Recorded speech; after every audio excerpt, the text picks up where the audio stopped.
Hey everyone, and welcome to the channel. Today I'll be reviewing the S.H.Figuarts Son Goku Kaioken, as well as the S.H.Figuarts Son Goku 180,000 power level. Now, these are both the exact same figure. They're 2.0 Goku, the Saiyan raised on Earth, specifically just with a Kaioken finish. One is a pearlescent gloss style finish, and one is a matte finish. But in terms of accessories and everything like that, they are pretty much the exact same. Slight differences in the expressions on the faces, like the eyes are in a different position, but in terms of the actual expressions you get, they're the same. Hands the same, everything. But they are two separate releases. One is a US store exclusive, which does suck. This was the exclusive from last year.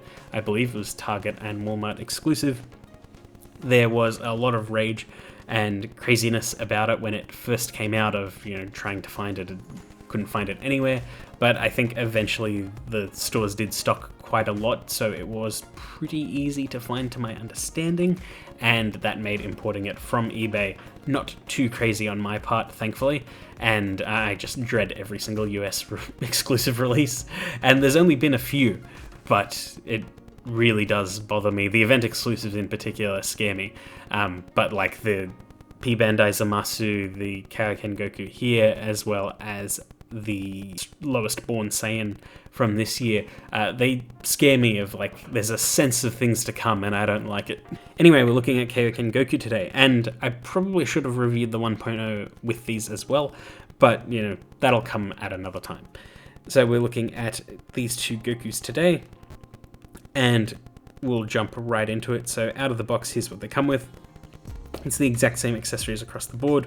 So we get the figure itself, an alternate head sculpt, and 3 faces, as well as a bunch of different hands. It is the standard hand loadout that you would expect from a 2.0 Goku, or any Goku for that matter. Fighting stance hands, Kamehameha hands, just closed fists, the usual. But nothing crazy. It is the same across the board for both the gloss and matte finish. But it sort of comes down to preference and availability, because, it might not be easy to get either one in your country, especially now that it's been a full year since the exclusive one released, and it is getting a little bit harder to find the gloss-coated one as well, which was a standard release, but, after a long time passes, it's hard to find anything, even if it is standard. But enough about that. Out of the box, here they are all set up, and they look pretty good. I do like the look of the gloss one more, or the pearlescent one more, just because of that finish catching the light. The matte one does look nicer in natural light, but under like studio lights, the pearlescent one does look way nicer. But they both do look quite good. I do appreciate that they have different head sculpts to the standard Saiyan raised on Earth Goku, and that is an option of just having that standard hairstyle for Goku, but I do like that sort of powered up hair that he has when he's using higher levels of Kaioken. It does look very nice. Looks better with different facial expressions beyond just the neutral look, but it is nice to have, especially if you pair it with, the Tamashii Nation's effect parts. It makes that powered up stance look a little bit more believable. So we'll get right through posability. It is about what you expect from 2.0 figures. Decent range in the head and neck. In the arms, can rotate without too much issue. The floating arm piece is how it usually is. The elbow bend is pretty good, and the ball joint at the wrist is fine. There's also a decent butterfly. There's a ball joint in the chest. You can also mod it to get more if you pop off the joint and clip a little bit, but it's fine as is for me. The belt can rotate around. He can do the splits. Not super far because of the floating pieces on the waist as well, but it's fine. The forward and back is great. Bend at the knee is good. The pivot at the ankle is okay because of the boots, but the bend at the toe is nice.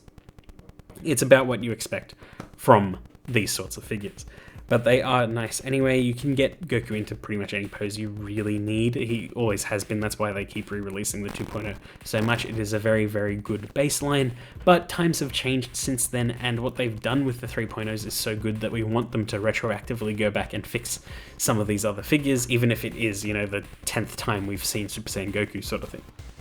But for faces, we get 3 faces for both figures. So there's a neutral face, a mouth open shouting face, as well as a teeth clenched angry face. Now, the difference between the pearlescent one and the matte one is that the eyes on the shouting face are looking to the side, and the teeth clenched face is looking to the other side. For the standard release, they are just looking forward. All of these faces are compatible with the sort of more powered down hair as well, and it's about what you expect. Again, it is nicer to have the powered up hair just because it is a bit different, and overall the expressions are what you need, especially since he is in Kaioken, so you wouldn't really expect too many unique faces. Maybe if they made it these days with, like, 3.0 body, just use like the legendary Super Saiyan Goku and you can have a really good like Saiyan Saga Goku against Vegeta. Anyway, if they did that again now, you'd have like reaction battle damage faces and things like that, but it makes sense that you'd just have neutral, teeth clenched and shouting, because he uses Kaioken in battle, so you don't really need a more standard happy face or anything like that. Battle faces in this case make a lot of sense. Would it have been nicer to have more? Absolutely. Am I cut up about it? Not at all. But with those faces and some external accessories like stands and effect parts, you can get these figures into some pretty good poses, and they look really nice, especially under some bright red lighting. They look fantastic. If you work the figures enough, and if you've dealt with 2.0 figures enough, you can get them into some really nice looking dynamic poses, pair well with other figures, especially if you've got like the Ginyu Force or Saiyan Saga Vegeta and stuff like that. It's just a really, really nice look, and I had a decent amount of fun with these figures. Again, the matte finished one, the 180,000 power level one, I believe it's 180,000.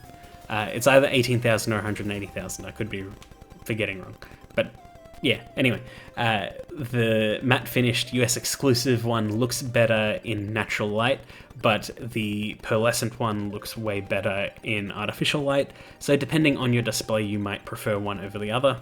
You might want both for different things, and it's a good excuse not to double up on a figure if you only really want one of each, but they kind of work as doubles, so if you want your display to be a little bit more varied, like having a Kaioken Goku in a Saiyan Saga display as well as in a Namek display, that works. But I barely have any display set up for my Dragon Ball figures anyway, at least for my S.H.Figuarts, so I'm not really one to talk about it. But yeah, the point of this review is that they're both pretty good figures, and both of them should have been standard release, and it's awkward that only one is. I can see them constantly re-releasing the Kaioken Goku, even though they've done it I think once or twice already, but I can see them doing it even more. It would be nice for 3.0s to hurry up for more standardized figures, but we're getting there bit by bit. But for what it's worth, the 2.0 mold isn't bad, it's just a little bit boring at this point. But yeah, that's pretty much it. I hope you enjoyed that video, and I will see you all next time.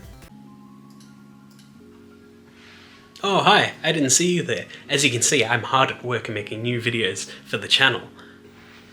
Now, while I'm happy with where the channel is right now, I could use your help. By liking, commenting, and subscribing to the channel, it helps out the YouTube algorithm and recommends my channel to more people. So if you like any of my videos, please let me know, it really helps out. And if you liked this one, please let me know too. It means a lot to me, and I really, really appreciate all of you guys.